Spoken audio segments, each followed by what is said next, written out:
On How It's Made, we usually stick to the show's title and show you how products are manufactured. But this next segment is about special effects makeup, the kind that makeup artists use on theater and movie actors. So in this case, we'll show you how it's made, but we'll also show you how it's applied.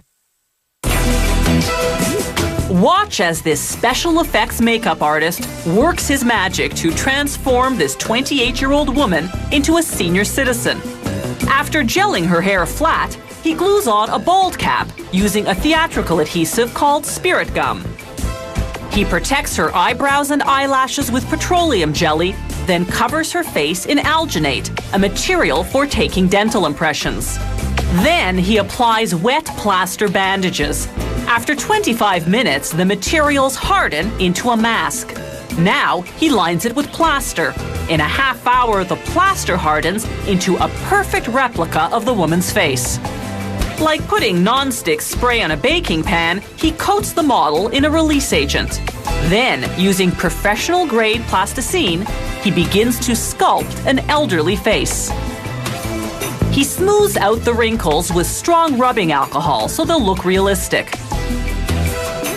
He uses a bumpy rubber pad to give the skin an aged orange peel texture.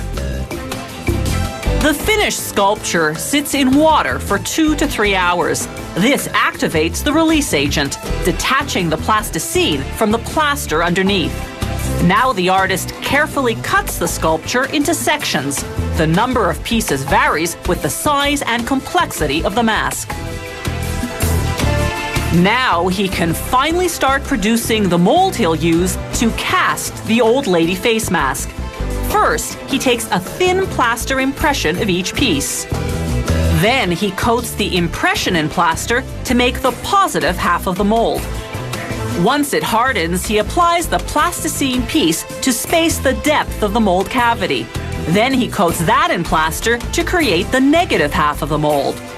When that hardens, he applies release agent to both mold cavities, pours in hot gelatin, then closes the mold. In a half hour, the gelatin hardens into a flexible replica of that particular piece of the plasticine sculpture. He then implants synthetic hairs to create eyebrows. Now, using surgical glue, he begins to apply the pieces, called prosthetics. He starts with the largest face piece first. It includes the nose, cheeks, neck, and upper lip. He cuts a hole in the chin area so that he can apply the chin piece. Now, the lower lip.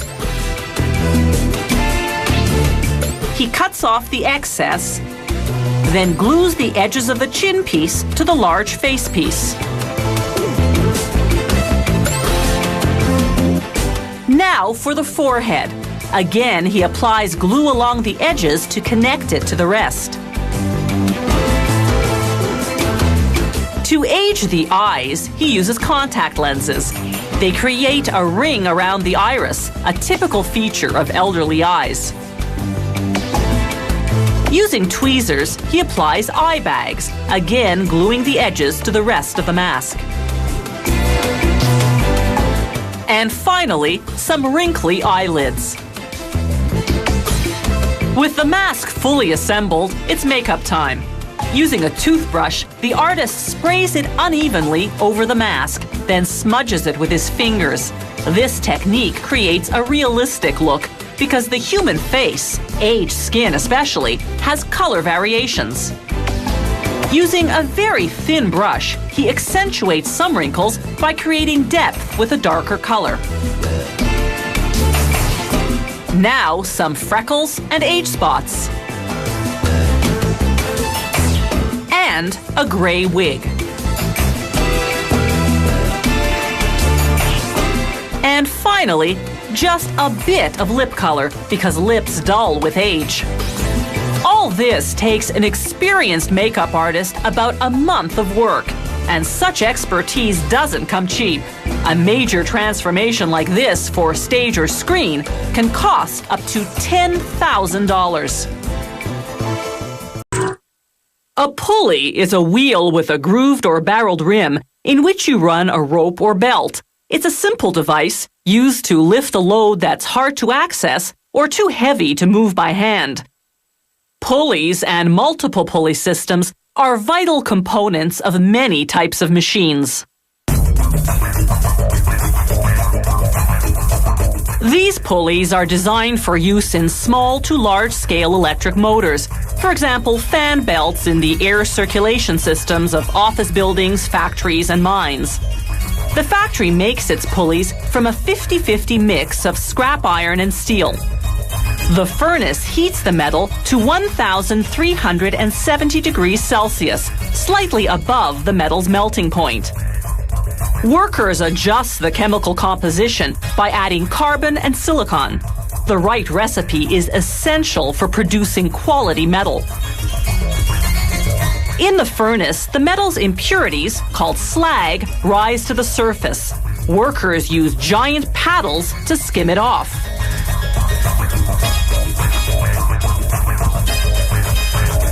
Once the lab analyzes and approves a sample, they transfer the molten metal by ladle to a 30-ton holding furnace. This furnace maintains the metal at a constant 1,370 degrees Celsius, the required temperature for a proper casting. You can't pour metal this hot into a metal mold. The mold would just melt. So instead, the factory uses damp sand. Sand withstands intense heat by absorbing it. The machine forms the molds much the way you'd use a pail to form a sandcastle.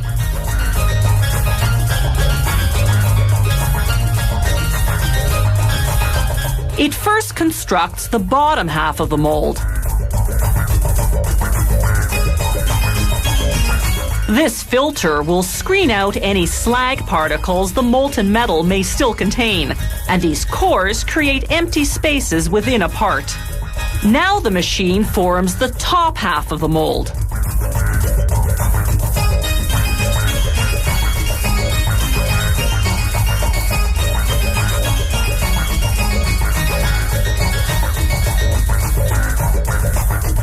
They slip a weighted metal jacket around the finished sand mold. This keeps it from collapsing under the weight of the metal. Workers fill the molds right to the top. It takes from 30 to 45 minutes for the molten metal to solidify. They remove the weighted metal jacket, then dump the mold into what's called the shakeout. The vibration breaks the sand mold apart, releasing the metal pulleys.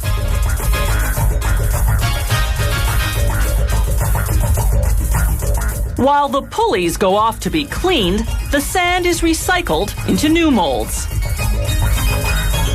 The pulleys are in rough form. They still have to be machined to specifications.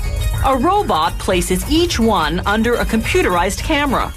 A visual recognition program guides the robot to position the pulley properly in the various automated tooling machines. The first machine makes the pulley's grooves. The next machine will drill holes in the hub for installing the screws. At the end of the machining process, a gauging system takes precise measurements and guides the equipment to correct any errors. This is a two-part pulley known as a variable pulley because it can run a belt at variable speeds. This tooling machine performs several operations on the male component.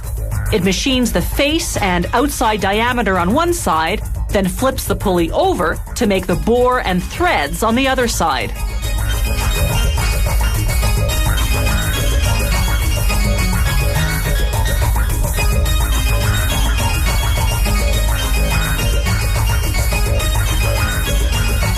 The last operation drills holes for two screws that will affix the pulley to the shaft of the electric motor.